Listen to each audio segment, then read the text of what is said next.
Salut à tous. Alors comme d'habitude, ça va être une vidéo logiquement d'une traite. Je vais essayer en tout cas de ne pas me couper et de ne pas vous couper. Et je voudrais revenir en fait sur la vidéo d'hier, sur notamment la R5, et je vais préciser mon propos. Je suis désolé en tout cas pour les personnes qui me suivent depuis longtemps, ceux qui ont l'habitude des voitures électriques, ceux qui roulent, que ce soit en Hyundai, en Tesla, déjà en Renault, il n'y a aucun problème. Je tiens juste à rappeler que j'avais pas en tout cas de critiques, si on peut dire, c'est même pas des critiques, des personnes un petit peu lâches sur le Scénic, qui est pour moi parfait, c'est-à-dire que déjà en évolution, elle n'était pas prévue, hein, cette finition, il y a quand même 4 finitions sur le Scénic. Évolution, il y a la Techno, il y a donc la version iconique et il y a aussi finalement une version alpine que je trouve bizarre parce que très stylée, mais elle n'a pas de siège électrique. Et le problème d'ailleurs, dans toutes les Renault, je suis dans la Mégane, le siège à l'avant, à 48 000 € je crois de mémoire, la voiture elle valait, remisé 4 000, etc. Il n'y a pas la possibilité de lever cette partie-là, tu vois. Donc cette partie ici, en fait, on ne peut pas la lever. Donc la voiture a ses qualités, la voiture a ses défauts. Aujourd'hui, je trouve que le Scénic, par exemple, a un super rapport qualité-prix. À choisir, par exemple, en termes d'utilisation, comme je t'ai expliqué dans l'autre vidéo, on va se rapprocher des 40 000 €. Je vais t'expliquer aussi à 25 000 que le prix ne sera pas tenu, même à 25 000. Donc 40 000 €, à 40 000 €, tu as le Scénic. Je tiens à rappeler qu'aujourd'hui, que ça soit un petit véhicule ou un grand véhicule, de toute façon, il n'y a pas de taxe aujourd'hui sur le véhicule électrique. Il n'est pas malucé, il n'y a aucun problème. Donc, mis à part le fait que le véhicule ne rentrerait pas chez toi ou dans ton appartement sous le parking ou que tu n'as pas besoin de cette utilité, mais à choisir entre un full R5, 52 kWh, 150 chevaux et un Scénic premier prix, mais qui a déjà la pompe à chaleur, qui a donc là, c'est un vrai châssis électrique, qui a donc 170 chevaux, qui a vraiment donc voilà la pompe à chaleur, qui a tout, qui est déjà de base très bien fini. Oui, il n'a pas de coffre électrique, mais c'est pas grave. Il n'a pas l'option, il a le 12 volts dans le coffre, il n'a pas l'option pour le siège central, mais entre une toute petite R5 qui fait moins de 4 mètres et un Scénic qui fait 4 mètres 45, je peux dire qu'en termes de volume, il a le toit aussi, normalement, le toit en verre, donc panoramique, c'est plutôt pas mal. Je ne sais plus sur cette finition, mais la finition est vraiment, je trouve, pas du tout mesquine. Ce que j'avais dit, elle a l'accoudoir aussi par rapport à l'équilibre de la Mégane, qui elle n'a même rien, et donc un équilibre qui est à 34 000 €, tu as vite fait rajouter 2, 3, 4, 5 000 €. Donc sur la R5, je t'ai montré une photo, je te la remets si tu veux. A priori à l'intérieur, il n'y a pas de grande mesquinerie à proprement dit. Il n'y a pas, il y a l'accoudoir, il y a tout, mais il va falloir quand même que tu rajoutes des petites choses. C'est-à-dire, alors déjà, si le véhicule est à 25 000 €, peut-être que tu n'as pas envie d'avoir une couleur flashy du vert. Ça plaît pas à tout le monde, je suis désolé. Donc, tu vas devoir prendre une peinture, une blanche, une noire, une grise. Les peintures chez Renault sont pas très chères, mais c'est 650 €. Avec ça, tu as le câble type 2, mais tu n'as pas le câble domestique. Donc, à moins que tu prennes le câble avec moi d'Aloar, c'est une centaine d'euros. Et ben chez Renault, ça sera 400 €. Et tu as toutes les frais de mise en service que j'ai eu, moi, notamment sur ma Mégane. Moi, j'ai pas pris le câble, 400 €. Je trouve que ce n'est pas justifié. C'est surtout ça. C'est 300-400 €. Donc, 300-400 €, plus de 600 € de peinture, plus 400 € de machin. Et puis, si tu prends quelques petites options, quoi, tu vas vite arriver à 2000 €. Et oui, très vite. Donc, 25 000, plus finalement 2000, ça te fait 27 000. Alors, si on espère, et si les constructeurs espèrent se sauver ou marger, se goinfrer comme des porcs, et donc avec le fait qu'il y ait le bonus, donc 4 000 € de bonus, moins mettons 27 000 €, je tiens à rappeler que tu auras un véhicule avec un tissu recyclé, donc c'est des bouteilles de plastique, il est juste traité, hein, il n'est pas teinté, rien du tout. Tu as des simples enjoliveurs à 27 000 €, voilà, 95 chevaux, et le plus gros du gros, le bas blesse, c'est que les gens n'ont pas pris conscience qu'il n'y a pas de CCS. Et en plus, tu n'as pas l'option 22 kW, ni sur la première, ni sur la dernière. Donc cette année, on va nous proposer donc la haut de gamme. Tu vas voir qu'elle va déchirer pratiquement à 40 000 €. Et l'année prochaine, à croire que ce véhicule est destiné pour le leasing social. Parce que mis à part aller travailler avec ce véhicule, là, tu pourras rien faire d'autre. Si tu veux, à quel moment tu habites en Île-de-France ou ailleurs? Et je tiens à dire, ça va finir limite en coup de gueule, parce que cette condescendance parisienne de dire oui, mais ça suffit largement une R5 si vous habitez sur Paris ou autre chose, et que le véhicule, vous allez en Normandie à vos vacances. Non, moi je vais te parler très concret. t'es en Meuse, t'es en Creuse, voilà, j'ai habité en Meurthe-et-Moselle, mais tu habites dans le Var, j'ai habité aussi dans le Var, t'habites en PACA ou quoi que ce soit, tu vas aller voir de la famille, tu vas aller voir des potes, tu changes juste de département, mais tu restes dans la même région.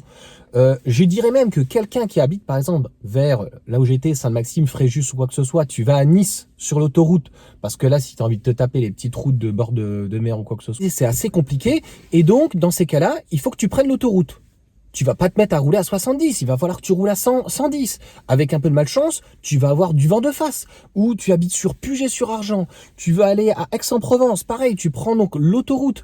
Il y a énormément d'endroits en Bretagne ou en Vendée où il y a énormément d'autoroutes à 110. Tu vas pas te mettre à rouler à 70 ou 90 parce que tu vas trop consommer. En te mettant à 110, mettons en hiver, tu vas te rapprocher des 20 kWh. Donc en plus, avec une batterie NMC où on te conseille quotidiennement de rouler, de te charger à 80%, donc ça veut dire concrètement que la voiture, tu vas avoir une autonomie de combien? 100 km? 120? Donc tu pars de Chaland, tu vas aller à La Roche, tu vas aller à Nantes, ou tu dois aller à l'hôpital, ou quoi que ce soit, mais c'est un truc de dingue. Non, là c'est juste pas possible. J'arrive pas à comprendre donc qu'on se limite à une simple prise de 11 kW sur un véhicule à près de 25 000 euros. On s'en fiche en fait de la couleur. Ils avaient qu'à mettre un blanc, même pas nacré, un blanc dégueulasse. On s'en fiche des jantes, on s'en fiche de l'infodivertissement, on s'en fiche des LED, de machin, des bidules. Mais à un moment donné, aujourd'hui, on est en 2024, à les mettre, on s'en fiche au pire des cas que la charge soit pas très bonne, mais au moins avoir un type, un CCS, un combo CCS, donc une charge rapide, une grosse charge rapide, pour avoir au moins 50 kW, quoi, pour au moins recharger en 45 minutes. Tu vas pas te mettre un type 2 pendant 2h30 si tu comprends le truc. Ces gens-là sont complètement déconnectés. Donc, comme je viens de te dire, il y a des endroits qui sont désertés par les médecins, par les hôpitaux, par plein de choses. Moi, je le vois donc quand je suis pour le coup en Vendée. Si je dois aller à l'hôpital, mon fils s'est cassé les 2 bras la dernière fois au centre de loisirs. Je dois aller sur La Roche. Il faut que j'aille, je sais pas, sur Nantes ou quoi que ce soit. Je me dis, putain, je vais y aller. J'espère que je vais trouver un branchement ou quoi que ce soit sur place. Parce que comment je vais faire? Avec mon modèle Y, je me pose pas la question du tout. Je fais un aller-retour. J'ai, mettons, 80%. Ben, je dis, oh, ben, j'arrive à 40, il n'y a pas de problème. Au pire des cas, je peux aller chez Tesla. Je sais que j'aurai pas de problème pour charger. Et je vais pas m'angoisser à me dire, oh, est-ce que je vais réussir à trouver un type 2 quelque part? Comment ça se passe? Enfin, déjà de 1, réagis. Clairement, de 2, c'est de la pure mesquinerie. De 3, comme j'ai pu entendre, ce n'est pas du French bashing ou être pro Tesla ou quoi que ce soit. Donc j'ai mis ma veste là, pour éviter. Donc le suite Tesla, je l'ai pris grâce à mes points de parrainage parce que Tesla offre des points de parrainage et avec ces points de parrainage, donc tu peux prendre des kilomètres où tu peux acheter des choses. J'ai pris une casquette, j'ai pris des choses, j'ai pris notamment la wall connector que j'avais fait gagner en début d'année. J'ai l'impression qu'il faut toujours se justifier. Et là, donc, je suis dans la Mégane E-Tech. Moi, j'en suis très content. C'est pas parce que tu as de l'argent que j'aurais mis de toute façon 45 000 euros dans le véhicule. J'ai fait une vidéo où je la paye 307 euros par mois en leasing. Donc, sans, entre guillemets, apport. L'apport, c'était le bonus de 7 000 euros. J'ai pris 25 000 km sur 3 ans. La voiture est en iconique. Je l'ai prise en tout état de cause, c'est-à-dire sans pompe à chaleur. Et j'avais fait un test en été où je suis parti avec mon modèle Y et ma Mégane de l'Île-de-France, en tout cas les Yvelines jusqu'en Vendée, aller-retour, j'avais filmé, et là où j'ai mis 20 minutes avec le modèle Y, j'aurais mis 1 heure, j'ai même arrêté à la fin la charge tellement que j'en pouvais plus, parce que même en été, il n'y a pas de préconditionnement, il n'y a rien du tout, et en gros, je suis monté pratiquement à 100, et je suis très très vite arrivé à 40 kilowatts, c'est juste nul, c'est nul. Et si on veut rendre populaire la voiture électrique, ce n'est pas avec des prix clairement délirants et en faisant donc des mesquineries avec des charges franchement qui sont mais nulles. C'est nul. Je sais pas si tu te rends compte. Tous les jours, me reçois des commentaires vraiment pour le coup d'anti-VE. Je ne parle pas de gens qui sont sceptiques. Je te parle de gens qui sont en anti-VE contre la voiture électrique. Leur argument c'est, moi avec mon diesel, je mets 5 minutes pour faire 1200 km. Leur argument est vrai. Avec 50 à 70 litres un réservoir, moi je faisais avec le 3008 à peu près donc 6 litres et je faisais à peu près 800 km. J'arrivais tout juste, Yveline Var, j'arrivais tout juste, fallait que je refasse un petit plein et je me prenais pas la tête. C'est la seule fois où je me permettais de faire 10 litres sur l'autoroute. Ça évitait de sortir, etc. Sinon, quand j'étais en Cayenne, je sortais toujours prendre l'éthanol à l'extérieur parce que de toute façon, il n'y en avait pas sur autoroute. Donc, très concrètement, c'est pas avec un argument comme une R5, même avec un combo CCS où on nous annonce un pic à 100 kW, donc une véhicule qui serait au minimum à 35 000 de toute façon pour 150 chevaux, et donc 52 kWh. 52 kWh, où tu vas être une moyenne d'ailleurs de 50 kWh, au final 52, donc une moyenne de 50. Donc en gros, si tu fais une charge de 60-70%, donc à peu près 40 kWh, tu vas mettre 40 minutes.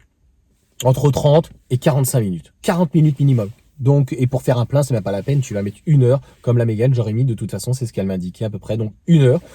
Donc concrètement, bah, les anti-VE, c'est pas qu'ils ont raison, c'est que concrètement, ils ont de beaux jours devant eux parce que là, l'argument est factuel.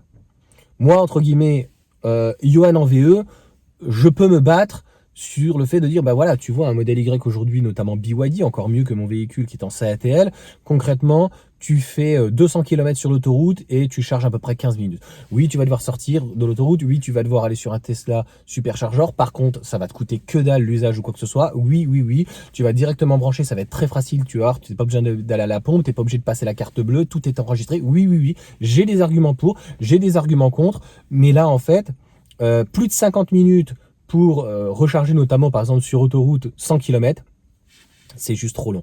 Et encore une fois, je pense en fait la R5, si elle était réellement populaire, au-delà du prix qui est trop cher, très concrètement, eh bien on penserait en fait à la charge pour que ça soit un jeune, un moins jeune, aller voir leurs anciens. Quand j'ai dit il n'y avait rien de péjoratif hier pour le coup, que c'était pour papy-mamie, c'est que c'est pour des personnes entre guillemets retraitées qui utilisent le train et l'avion quand ils partent en vacances, qui vont par exemple à Orly, mais ça peut être à Nice, ou ils prennent le ferry ou quoi que ce soit pour Marseille, mais en tout cas qui ne prennent pas la voiture à plus de 20 ou 30 ou 50 km, avec des aides à la conduite, etc. Des gens qui ont peut-être 70, 80, 90 ans, qui ont encore le permis, mais qui sont quand même fatigués. C'est même dangereux de rester avec des gens comme ça, donc sur la route, et qui ont besoin, qui ont envie de se déplacer, pas de boîte auto, quelque chose de simple. Mais on peut pas dire en tout cas que c'est la révolution, non. Renault, c'est comme ça qu'ils l'ont dit, la révolution. Et pour finir, on attendait, et ils avaient promis 25 000 € avec 120 chevaux, 40 kWh de batterie, et concrètement, bah, ça semblait logique, un CCS. Et là, en fait, mon titre est tout trouvé. C'est juste, mais faites attention à ce que vous allez acheter. Il y a des gens qui n'y connaissent rien à la voiture électrique, qui vont voir 25 000, qui vont se dire, bah, vous avez le droit à moins 7 000. Donc ils vont la toucher, mettons, quand même à 26-27, comme je viens de te dire, avec les petites options et puis les petites mesquineries et tous les frais, sans compter les entretiens tous les ans. Donc en gros, ça va lui faire 20 000, ça va être super. Moi, je pense par exemple, voilà, à ma tante. Elle va se dire, ah bah voilà, elle a sa Clio d'ailleurs e-tech. Elle se dit, bah ouais, la Clio e-tech, je l'ai payé 25 000, enfin la Clio e-tech, l'hybride, hein, le 140 chevaux. Là, je pars 20 000, 22 000. Bon, bah je prends ça. Et puis, elle est en Bretagne, elle doit aller à Lorient, elle doit faire des allers-retours ou quoi que ce soit, où elle a le moindre problème. Comment elle fait? Est-ce que tu as une solution sans charge rapide pour faire plus de 200 km avec ce type de voiture? Mis à part la brancher sur un type 2 en 11 kW, et pour recharger 30 kW, tu vas mettre 3 heures.